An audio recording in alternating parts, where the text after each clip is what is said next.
एक बार की बात है, एक वैज्ञानिक ने एक टिड्डे को पकड़ा और उसे अपनी आवाज पर छलांग लगाना सिखाया। वैज्ञानिक टिड्डे से कहता है, कूदो टिड्डा।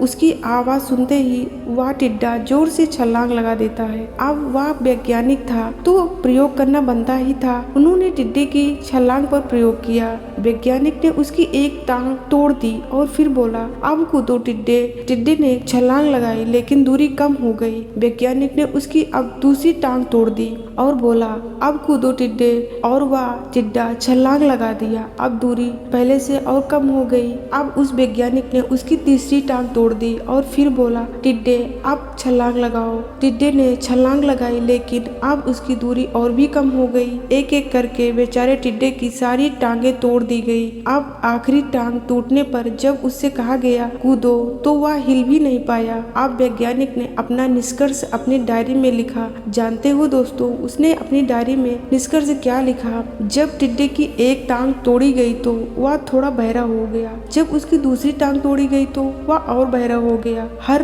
टांग टूटने के साथ वह बहरा और बहरा होता गया और सारी टांग टूटने के बाद वह बिल्कुल बहरा हो गया। अब जोर जोर से चिल्लाने का भी उस पर कोई असर नहीं हुआ।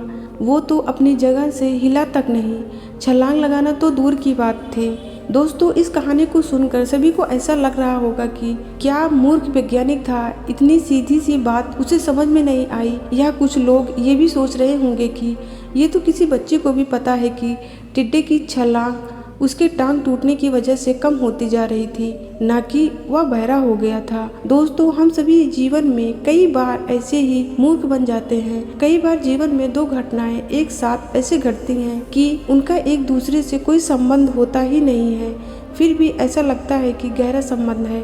कभी कभी दिखता कुछ और है लेकिन समझ कुछ और आता है और वास्तव में होता कुछ और है। इसलिए अगर पछताना नहीं है तो जीवन में जल्दबाजी में कोई निर्णय न लें। हमेशा समझ बूझ का इस्तेमाल करें, सावधानी बरतें, नतीजे सोच विचार कर ही लें। दोस्तों, इस कहानी को सुनने के बाद आपने इस कहानी से क्या सीखा, मुझे कमेंट बॉक्स में बताएं जरूर। मिलते हैं आप लोगों से अगली किसी कहानी में। तब तक के लिए आप जहाँ भी रहिए खुश रहिए, खुशियाँ बांटते रहिए। नमो बुद्धाय।